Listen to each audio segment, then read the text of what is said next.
Приветствуем наших подписчиков и гостей канала Эзотерика для тебя.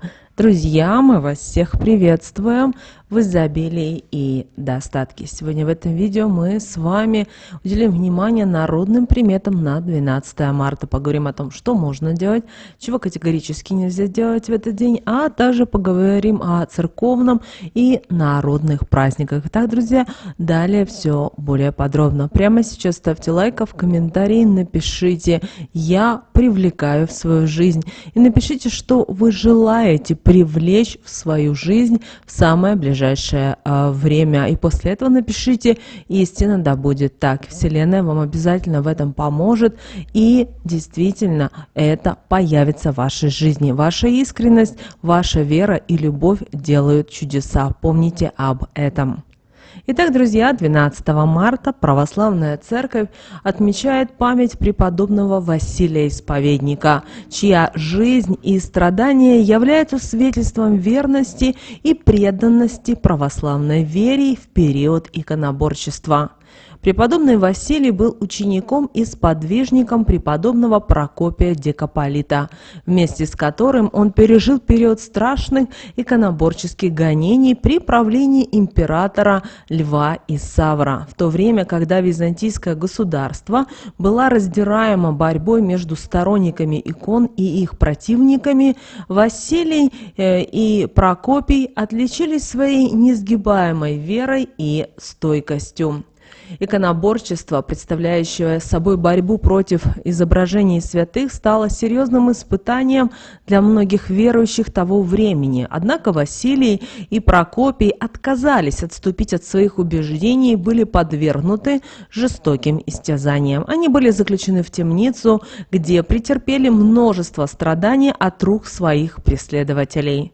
Несмотря на жестокость гонений, преподобный Василий Исповедник не покидал своей веры. Он принял мученическую смерть, оставаясь верным учению Иисуса Христа и церковной веры. После смерти Льва Исавра Василий был освобожден из тюрьмы, но жестокие условия заключения оставили глубокий след на его здоровье. Прожив еще около 10 лет, он умер в 750 году.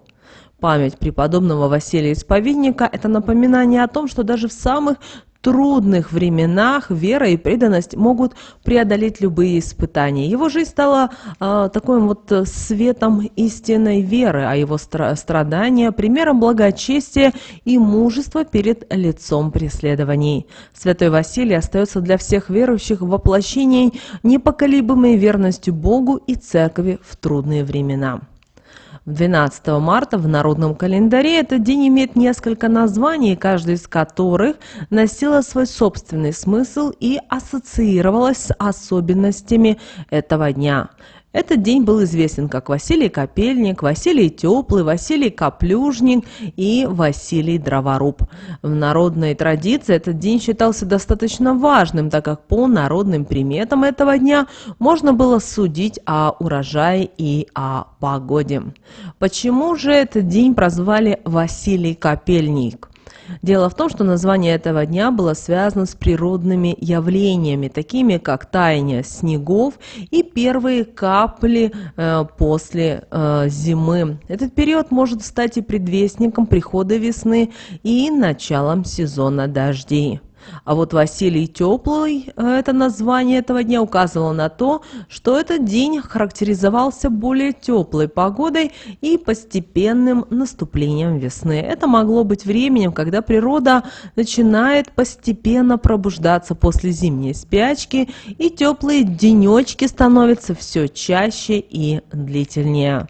Почему же назвали Василий Каплюжник? Дело в том, что это название указывало на наличие дождя в этот день. Дождливая погода, кстати, могла быть благоприятным знаком этого дня для растений и посевов, обещая крестьянам хороший урожай в будущем. Ну и этот день называли как Дроворуб. Это название было связано с тем, что в этот день обычно проводились работы по заготовке дров уже на следующий сезон. И, конечно же, наши предки с этот день связывали с тем, что пора готовиться к теплому времени года. Согласно народным приметам, 12 марта можно было судить об урожае по ряду признаков природы и погоды в этот день. Дождливая или теплая погода могла предвещать хороший урожай и благоприятные условия для растений. В то же время заморозки или холодная погода могли предвещать возможные проблемы с посевом или с ростом культур. Также 12 марта – это тот день, когда обычно наступала оттепель. В это время солнышко начинало активно пригревать, и с крыш начинал таять снег, образуя капли, которые звенят, падая на землю. Однако, несмотря на признаки весеннего пробуждения, до настоящего тепла еще было достаточно далеко. Поэтому люди продолжали топить печь в избах, чтобы создать комфортную атмосферу. Для наших предков могучий печной огонь представлял собой нечто большее, чем просто источник тепла. Он был воплощением живого существа, с которым нужно было обращаться с уважением и осторожностью. Если отнестись к огню небрежно или разозлить его, это могло привести к серьезным последствиям. И такие могли быть последствия, как зажигание сажи в трубе, обугливание хлеба, испорченная еда или пожар. Это все считались тяжкие преступления перед огнем. Вплюнуть в печной огонь или залить его водой также считалось святотатством, за что, по вере крестьян, человек мог понести наказание в виде болезней и ран, которые не заживали бы на протяжении длительного времени. Были и другие народные приметы, связанные с печным огнем. Например, если кто-то бросал в печь снятые с гребня волосы, у него могла начаться сильная долгая головная боль. Поэтому зажигание огня в печи всегда у наших предков сопровождалось молитвой. А во время этого процесса наши предки старались избегать громких разговоров, ссор и скандалов. В древние времена на Руси 12 марта был важным днем, так как именно в этот день начинали рубить дрова для лесосплава.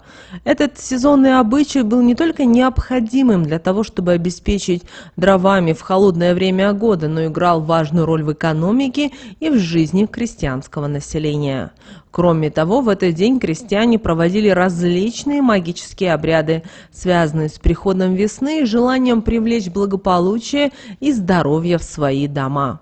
Одним из таких обрядов было занесение в дом веточки сосны. Считалось, что сосновая веточка притягивает к себе положительные энергии, очищает воздух в помещении и способствует благополучию семьи. Крестьяне верили, что наличие сосновой веточки в доме может уберечь их от болезней и несчастий. Кроме того, с Василия Теплого наши предки собирали сосновые почки. Эти почки используют для приготовления целебных отваров, которые применялись при лечении простудных заболеваний.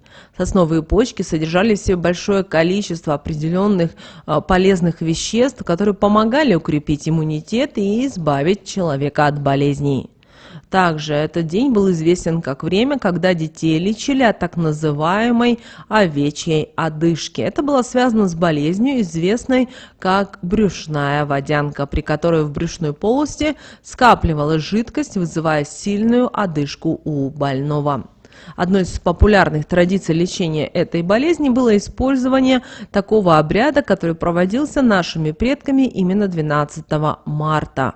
Согласно этому обряду, мать заворачивала больного ребенка в овечий тулуп и клала его возле порога, а отец, в свою очередь, загонял овец в жилье, а затем выгонял их обратно.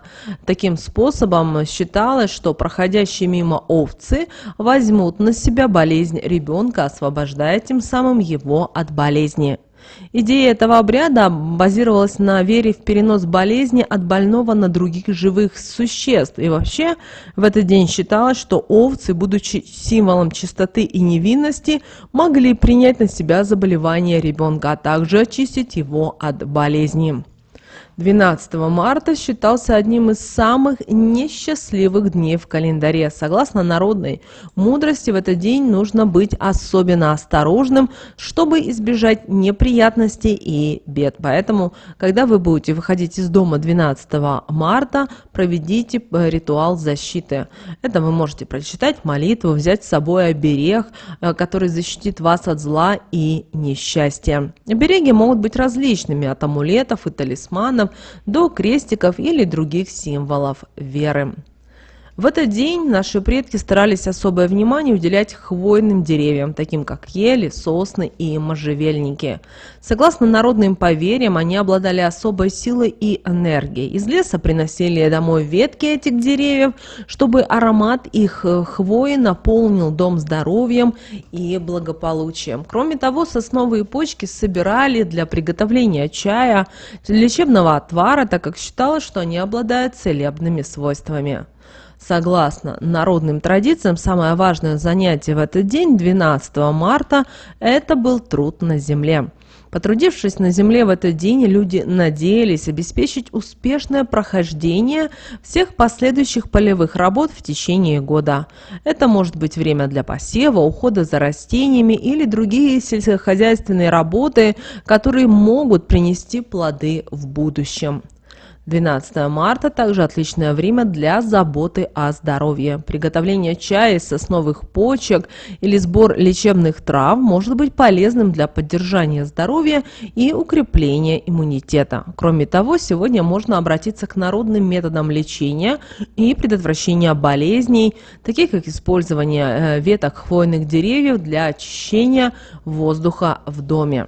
Среди незамужних девушек существовала традиция 12 марта печь весенние калачи и есть их утром натощак 12 марта. По преданию это поможет встретить скорейшему встрече со своим суженым, а также сыграть свадьбу и прожить всю замужнюю жизнь счастливо. Подобные обряды имели древние корни и символизировали желание найти любовь и семейное счастье. Но а замужние женщины в день Василия Исповедника старались особенно заботиться о своих супругах и проявлять к ним ласку и заботу. Это делалось с надеждой, что муж останется верен на всю жизнь, несмотря на всевозможные ухищрения со стороны соперниц. Забота и внимание к семейным отношениям в этот день наполняли дом миром и гармонией, а также способствовали укреплению семейных уз. В этот день считается, что Василий Копельня, также известный как Василий Исповедник, принесет с собой некоторую негативную энергию, поэтому важно было в этот день соблюдать меры предосторожности. Поэтому одним из главных предостережений этого дня являлась необходимость не выходить из дома без молитвы. День Василия Копельника считается несчастливым, поэтому важно начать свой день с молитвы и просить защиты у высших сил. Это поможет уберечь себя от неприятностей и негативных воздействий. Ну а для того, чтобы уберечь себя от бед и зла, рекомендуется взять с собой защитный амулет. Это может быть крестик, талисман или другой предмет, который для вас символизирует защиту и безопасность. Носить амулет с собой поможет отразить любое негативное воздействие и привлечь положительные энергии. Кроме того, важно быть сегодня бдительным и внимательным ко всему, что происходит вокруг вас в этот день. Избегайте лишних, рискованных каких-то ситуаций и старайтесь не привлекать к себе ненужное внимание. Сосредоточьтесь на своей безопасности и благополучии. Согласно народным приметам, в день Василия Копельника не следует лить воду в костер, чтобы его затушить, а также плевать нельзя было в огонь. По поверьям, тот, кто сделает это, может столкнуться с проблемами с суставами, а на губах могут появиться гнойные болезненные высыпания. Эти действия рассматриваются как святотатство и могут привлечь негативные энергии. Также не рекомендуется в день Василия Копельника, после того, как будут расчесаны волосы, собирать их с расчески и кидать в огонь. По преданию, это может привести к мигрени и ее частым появлениям в будущем. Берегите свое здоровье и избегайте таких действий, чтобы избежать в дальнейшем нежелательных последствий. Кроме того, во время разжигания огня не рекомендуется в этот день громко разговаривать или выяснять отношения. Дело в том, что это может привести к несчастью или к беде. Считается, что сила огня и его магическая энергия могут усилить любые эмоции, поэтому важно сохранять спокойствие и гармонию во время общения у костра. Также нежелательно сегодня что-либо обещать, стоя у огня. Даже если вы сделаете обещание с самыми искренними намерениями, вероятность его выполнения будет невелика. Поэтому лучше воздержаться от того, чтобы давать какие-то сегодня обещания, клятвы, для того, чтобы избежать в дальнейшем разочарований и недоразумений. Кроме того, считается, что 12 марта жадность и скупость могут привести к утрате везения, поэтому проявляйте щедрость и доброту к окружающим. Совершайте добрые поступки, и они вам вернутся в тысячекратном размере. Также старайтесь делиться всем тем, что у вас есть, и тем, кто нуждается. Также в этот день нельзя было подметать в доме. Считалось, что таким образом можно вымести из дома счастье, здоровье и благополучие. Веник ассоциировался у наших предков с очищением, поэтому его использование в этот день может быть связано с уходом, именно достатка и благополучия. Поэтому вы сегодня можете помыть полы, но не используйте веник. Также сегодня, пожалуйста, избегайте лени, иначе это может привести к каким-то упущенным возможностям и препятствовать достижению тех или иных целей. Ну а люди, рожденные 12 марта, отличаются особым стилем жизни и подходом к делам. Им присуща осторожность и рассудительность во всех сферах своей жизни. Имея день рождения в этот особенный день, эти люди проявляют уверенность в себе и делают все с умом, без спешки и рискованных решений. Ну а в качестве талисмана для людей, родившихся 12 марта, идеально подходит горный хрусталь, который имеет способность привлекать энергию и преобразовывать ее только в позитивном направлении. Ну а сны, увиденные с 11 на 12 марта, обещают быть особенно значимыми, так как, согласно народным приметам, они могут сбыться на 9-й день после приснившегося сновидения. Так что вот такие, друзья, у нас с вами народные приметы на этот день, 12 марта. Прямо сейчас, друзья, ставьте лайк этому видео, не забудьте подписаться, если вы еще не подписались. Но прямо сейчас на экране, друзья, вы видите два всплывающих окна. Это, друзья, следующие рекомендованные видео для вас. Нажимайте на то видео, которое вам на интуитивном уровне понравилось больше, и смотрите. Всех вам мыслимых, друзья, и немыслимых благ. Услышимся с вами уже буквально в следующем видео.